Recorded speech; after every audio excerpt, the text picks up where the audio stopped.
ಹಲವು ವರ್ಷಗಳಿಂದ ಪ್ರೀತಿಸಿದ ಪ್ರೇಯಸಿ ಕೈಕೊಟ್ಟ ಹಿನ್ನೆಲೆಯಲ್ಲಿ ಯುವಕನೊಬ್ಬ ಆತ್ಮಹತ್ಯೆ ಮಾಡಿಕೊಂಡ ಘಟನೆ ಮಂಗಳೂರಿನ ಮುತ್ತೂರು ಗ್ರಾಮದಲ್ಲಿ ನಡೆದಿದೆ. ಗ್ರಾಮದ ತಾರೆಮಾರ್ ಅರ್ಬಿ ಎಂಬಲ್ಲಿನ ನಿವಾಸಿಯಾಗಿರುವ ಚಂದ್ರಶೇಖರ್ ಆತ್ಮಹತ್ಯೆ ಮಾಡಿಕೊಂಡ ದುರ್ದೈವೆ.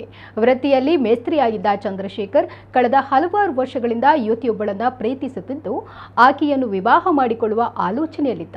ಆದರೆ ಇದ್ದಕ್ಕಿದ್ದಂತೆ ಚಂದ್ರಶೇಖರ್ನಿಂದ ದೂರವಾಗಿದ್ದ ಯುವತಿ ಆತನ ಮುಖ ನೋಡುವುದನ್ನೇ ಬಿಟ್ಟಿದ್ದಳು. ಇದರಿಂದ ಸಾಕಷ್ಟು ಮನನೊಂದಿದ್ದ ಚಂದ್ರಶೇಖರ್ ಖಿನ್ನತೆಗೆ ಒಳಗಾಗಿದ್ದರು ಎನ್ನಲಾಗಿದೆ. ಇದೇ ಕಾರಣಕ್ಕೆ ಆತ್ಮಹತ್ಯೆ ಮಾಡಿಕೊಂಡು ತನ್ನ ಸ್ನೇಹಿತನಿಗೆ ವಾಯ್ಸ್ ಮೆಸೇಜ್ ಕಳುಹಿಸಿದ್ದಾನೆ. ಬೈಕ್ ಇರುವ ಜಾಗ ತಿಳಿಸಿದ ಕಾರಣ ಸ್ನೇಹಿತ ತಕ್ಷಣ ಹೋಗಿ ನೋಡಿದಾಗ ಚಂದ್ರಶೇಖರ್ ಆತ್ಮಹತ್ಯೆ ಮಾಡಿಕೊಂಡಿರುವುದು ಕಂಡುಬಂದಿದೆ.